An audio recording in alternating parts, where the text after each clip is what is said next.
All right, welcome to another episode from the Chart Reader. So, hey, really quickly, I just want to give a shout out to my dad. Oh, I love you so much. He literally watches every single episode. He's not allowed to comment because I don't want anyone to know my name and stuff. But yeah, just a quick I love you to my pops right there. So, we're going to look at the quant sector. And, aside from chaptering this as a quant video, I'm actually calling this a I was wrong video. All right. So, if you watched my live, I think it was on Sunday, maybe Saturday, I really don't remember. But I expected Monday this week to be really good. I did.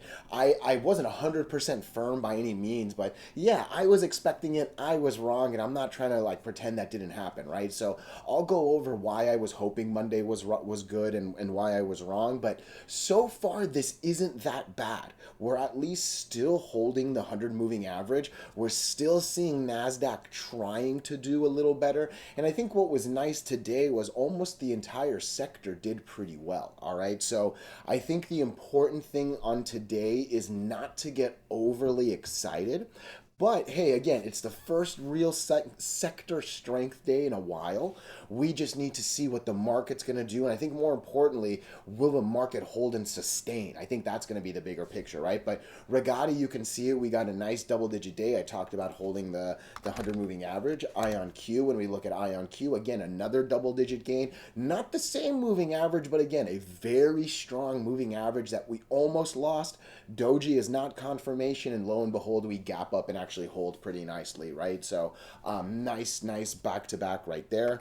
QBTS, when we look at this, look, again, same 100 moving average. This one doesn't slip under like we saw with Regati, right? No, sorry, excuse me. I don't even think Regati ever did slip under, right? No, it never did. Look at that. So really a lot of similarities with those. And you can see the volume is actually a little bit on the high side and very similar to Regati too, right? So it wasn't long ago I used to call IONQ number 2. I really did. I think there's a lot of people that are starting to feel, they've been saying it in the comments. And again, I love when people disagree with me, right? QBTS might actually start to make itself as the number 2, right? I've also heard things that are really bad about this company and kind of calling it a scam, right? End of the day, it's all random letters and lines to me that I care about, right? But big volume, interesting doji for sure. I think that's almost picturesque, right? Let alone the commonality with RGTI. QUBT, this will be at least the last of the 4 I'm planning on looking at, right? Again, another double digit day. Not as pretty on the moving averages, right? But as I zoom out, you can actually see it's a little bit reminiscent of, which one was it? Was it IONQ? Yeah, a little bit reminiscent of IONQ, right? This one goes under the 200, the other one doesn't go under the 200, but basically the theme of today's video is strong moving average is holding, the sector is trying its best, and really what it all boils down to is NASDAQ, right? So again, I will tell you why I very much got this Monday candle wrong. I did not expect a gap down and more, right? That is the last thing I expected, and it was all about that purple line, right? But I'll give you my updated thoughts as of now. I'll probably look at the S&P 500 a little bit. I doubt I'll even look at the Dow Jones because again, this is very heavy tech when we're looking at these, and NASDAQ's going to be king. It's going to be queen for the ladies watching this, right? So NASDAQ needs a little bit more, right? We're still under the 8. We're obviously under all 5, but I said it on the live and it still holds true today. We've never confirmed the loss of the 200. Right? That's the first candle under. Doji don't count. We're right back over. Those two are dojis in my book. This is a bad candle for sure. Doji don't count. Doji don't count. Right? So we're under it. We've been under it for the last 5 days. We've been under it for the last, what? 7 of the 8, if I'm doing quick math right. So, I mean, it's not looking pretty, but hey, confirmation matters a lot on the way up and on the way down. And so far, NASDAQ still, I was wrong on Monday. I'm going to say it one last time on this opening thought, right? But NASDAQ hasn't completely shut the door on maybe a little bounce, right? So that's obviously what I'm going to be looking for as we talk about these. So before we do go any further and I give you more of my thoughts and opinions, what are we going to do? Same thing we always do, right? Well, whoops, not down here, up here. We'll take a look at the daily and the weekly to see how these things are setting up short term. We have our 5 moving averages. There are horizontal support and resistance lines that I do draw manually myself. And then when we are done up here, we'll use the MACD, RSI, and volume as our lower indicators. Hey, really quickly, if you can, please subscribe to this channel, share this video online, comment good or bad if you disagree. Look, anything you can do helps so much with these YouTube algorithms, but for real, just being here, giving me your time, oh, I'm so grateful for it, all right? So, realistically, I think I'm going to do a single chapter for all 4 of these. If I have time for a couple other ones, I'll put it behind it, but ultimately, I think the thoughts are really the same across all 4, all right? And I mentioned in the opening thoughts, just in case if you fast forwarded, I'll say it one more time. There's 2 big things going on here. Number 1, we're seeing important moving averages hold. I'm sorry, let me move my phone. I hope that wasn't too loud on the mic. We're seeing important moving averages hold between the 100 that you see on this one, the blue line, and the 200, the purple line that you'll see on the others. Literally 2 of them were saved by this one, 2 of them were saved by this one within the 4 we're about to watch, right? So the second strongest and the strongest lines are doing their job. That's important, right? The second part, and it's what I ended the opening thoughts with, and it's what I'm going to start with here. NASDAQ needs to do better. All right. I always call NASDAQ the ocean, and every stock that we buy, that we flip, that we whatever, it's just the little dinky boat, right? And hey, some boats are stronger than others, right? I think Nvidia is significantly, it's the Titanic compared to a QBTS or a QUBT or whatever, right? No offense to anyone with that stock, right? But as the NASDAQ does worse, it's really hard for our little boats to go out and deeper, right? So right now, we're not seeing a great NASDAQ. This isn't good on the daily. This is starting to look concerning on the weekly, and it is for the first time on the monthly looking a bit loud under the 8 since 2023, right? So overall, we're seeing some shakiness, but hey, even in moments of shakiness, you can still see some like slight uptrends that you can really take advantage of, all right? I really thought Monday was going to do better. All right, you can see where we were coming into Friday. I was really hoping, and look, I mean, our RSI is low. On Friday, you can see it, the RSI was 22. It's actually the exact same 22 as now, basically being horizontal, so that kind of makes sense, right? I expected with a 22 RSI, maybe we'll start to go back up because 30 is usually the lowest an index will go. I thought maybe we would try to get back over there and hopefully make our way up into the 20 moving average, right?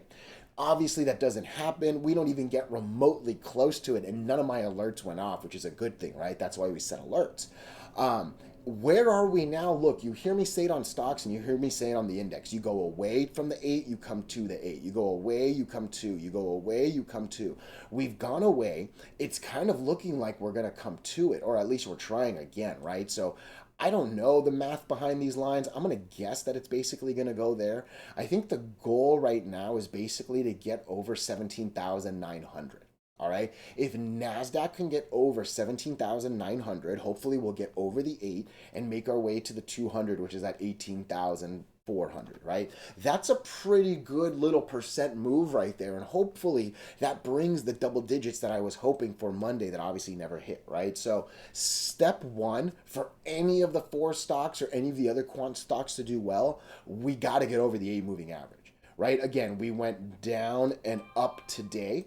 I think that's why we saw a nice little lift on all of them. The question just is going to be, are we going to go, just bouncing and staying under, or are we finally going to make a little baby recovery, right? So all that said, really, if you watched my live, there's not too much difference between what my thoughts are, and my alerts have not changed, all right? So with Rigotti, oh, I'm so sorry. Let me make my alerts quieter. I'm waiting for a phone call. I'll be real honest with you. That's why it's a little higher than normal, but let me lower it. My apologies. So look, my goal with Rigotti is get me over the 20 moving average and let me ride it all the way up to the 50 right there, right?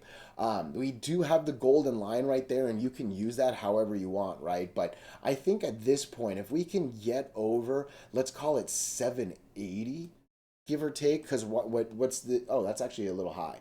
The 20 moving average is actually at 955. What's this at? No, that's too low. That's too low. All right, yeah, no, I actually like that number, 980. I think 980 is actually a good number. Get into 980.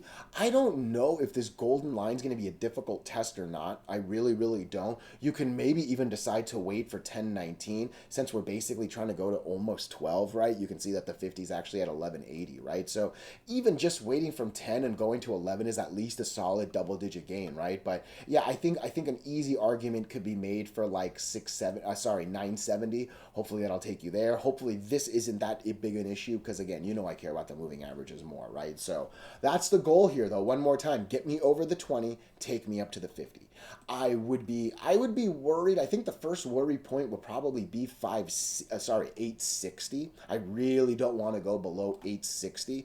Really, the ultimate thing that matters is not going below 760. All right, that's a pretty bad fall from the roughly 9 that we're at. So just kind of keep that in your back pocket when I was mentioning that 860 number, right? But the last thing I want to do is come to 760 because we cannot lose this 100 moving average. We cannot lose it. And ultimately, whatever NASDAQ does is going to dictate what happens. If we make our way on up, I think we've got a good shot at going. If we're rejecting this 8 and don't get over it, oh, we're for sure going to lose that 100 moving average on Rigotti, right? So as I look at the weekly, I mean, that's a tight weekly, right? We don't want to lose the 20 moving average. That's sitting at that 860 I just mentioned, right? So really important to hold 860. I think knowing that we have these moving averages just under it, I think that 760 is actually going to be a pretty important number because, again, you can see it all the way down to below 5 if this weekly starts to get uglier, right? So important for NASDAQ to recover. If it doesn't, I wouldn't be surprised if Rigotti comes to 5. Look, for some people, that's a good thing, right? It's a way to get more or to enter if you missed it, right? Just because I'm saying things are going down, that's not a bad thing, right? To me, hopefully you anticipate it. Hopefully you can take advantage of it, right? But NASDAQ needs to recover one more time. I'm going to go with QBTS before I go with IONQ, kind of reflecting what I said in the beginning. It seems like QBTS is starting to make its case for being the number 2 in this sector right here, all right? Again, exact same as RGTI. We're still holding that 100 moving average. We are actually nicely and closer to getting over the 20, but it's a little too tight to want the same thing, right? With Rigotti, with RGTI, it's a lot easier for me to say, get me over the 20, let me ride all the way up to there. That's a really, really nice percentage. QBTS, if I get over the 20, I'm only going to go to like right there for the 50, right? Now, when you're in this like single dollar digit world, cents matter a lot and you can actually make a good percentage with only a few cents, right? But I think for me, and I'm just zooming out to look at the chart, can I lower you to that? I'll take that. Let's raise it just a little bit to those. I would actually really like to get in over 650. If we can get in over 650, green, green, green, red, red, red, nothing, nothing, nothing can make it a pretty fast move to 11, right? And to me, that's the way better trading than like fighting these moving averages right here, right? But hey, I would at least say, if this can get over 6, I think there's a good chance for this thing to go to 630. That's about a 5% move right there. It's not exactly a double digit, but hey, who doesn't want 5% when most people are seeing red right now, right? So same thoughts for sure. Again, 100 moving average better hold. You better not lose the 100 moving average right here, right? Which is basically 640 as opposed to the 740 on the other one. And again, the exact same weekly. If we lose this 20, we might fall below 3, right? So watch the lines, watch the NASDAQ, and one more time, I actually don't want to trade in between the MAs because that channel's not as good. Let me break them all and ride that fly, right? So cool. The next two, and again, I'm not necessarily going to chapter them differently, but the next two, same thoughts, just a different line, right? Instead of the 100 moving average like we just saw in the last two, it's the 200 moving averages on IONQ and QUBT, which I'll get to next, all right? But this is a very difficult line to break up. This should be a very difficult line to lose down, and that is what we see here. I think just going back to the last two, look, if we lose the 100, you're going to come down to the 200, right? Like that is what this one did, and hopefully that's not what the others do, but if NASDAQ slips, will be coming here, right? I think this one is very much worth our eyes tomorrow, and I'm actually seeing the post market already starting to creep up a little bit.